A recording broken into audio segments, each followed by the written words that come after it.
Hello, welcome to this video. In this video, we will go through the 2019 April SAT exam, section 4, question 35.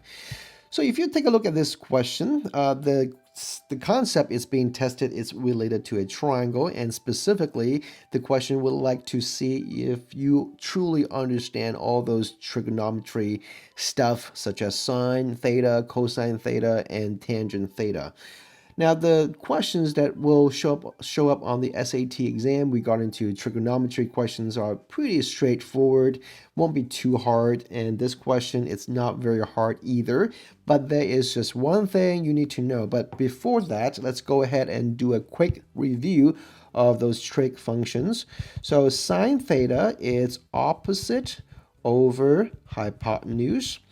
Cosine theta is equal to adjacent over hypotenuse, and then the tangent theta is equal to opposite over adjacent. So this time we're going to focus on sine theta is equal to opposite over adjacent, and that's what we have here.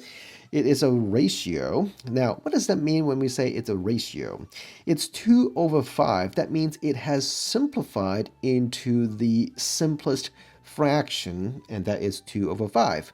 Now, if I look at this, okay, look at this triangle, and if I'm going to write about the sine theta, and I would say, oh, what's the opposite side? It's BC, okay, whatever that length is for BC over the hypotenuse, which is 10.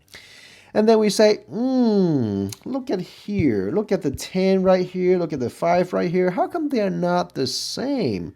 Well, the reason why it's not the same is because, well, as we said earlier, this is a reduced fraction. It's the simplest fraction that the value could turn into be. So if it is 2 over 5, 2/5 is the simplest ratio, simplest fraction, and we know that the denominator should be 10, well, guess what the length of BC is? Well, the length of BC must be 4, because the only thing that could make sense and equal is that when BC is 4, and we have 4 over 10 for sine theta, and that's how you get 2/5 as the reduced fraction, which is the given one, okay? And from here, we are like, oh, now if it says AC is equal to square root of n, and well, you have a right triangle and you have 3 sides related to each other. So what could happen now is, let's go ahead and do the Pythagorean theorem. So we have all these laid out. Okay, this is the Pythagorean theorem. A squared plus b squared is equal to c squared, and c is the hypotenuse. So we have 16 right here. Now, the other thing that the question is trying to test you is, do you know that when you have square root and square next to each other, okay, if you apply a square on top of a square root, then they are going to cancel each other out. So we have just n, which is what we want to find, which is great. 16 plus n is equal to 100. So what is n? Just go ahead and subtract 16 on both sides, and that would give you 84. And 84 is your answer. 84 is your answer. So there are a couple of concepts that are related here. The first concept is that you have to know these trig functions.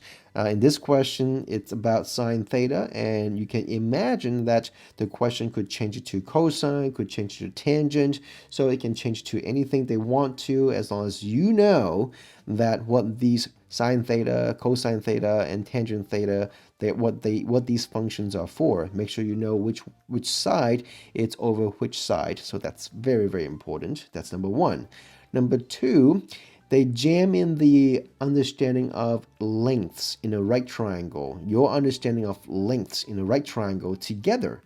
And that means, well, you got to use the Pythagorean theorem to find out the missing side.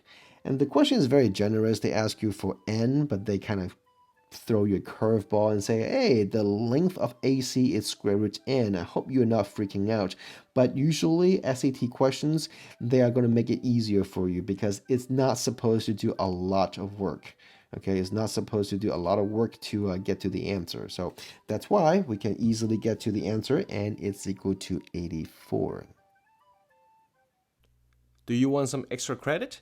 If you do, subscribe our channel. I promise you, you will learn a lot more and get extra credit from that. If you have any question, please make sure that you email us at goodacademics@gmail.com. If you have any question in math, science, or education, just send them in and we will do our very best to resolve your problems. And I thank you very much for watching this video, and I hope that you will continue to learn a lot more through our channel. See you soon.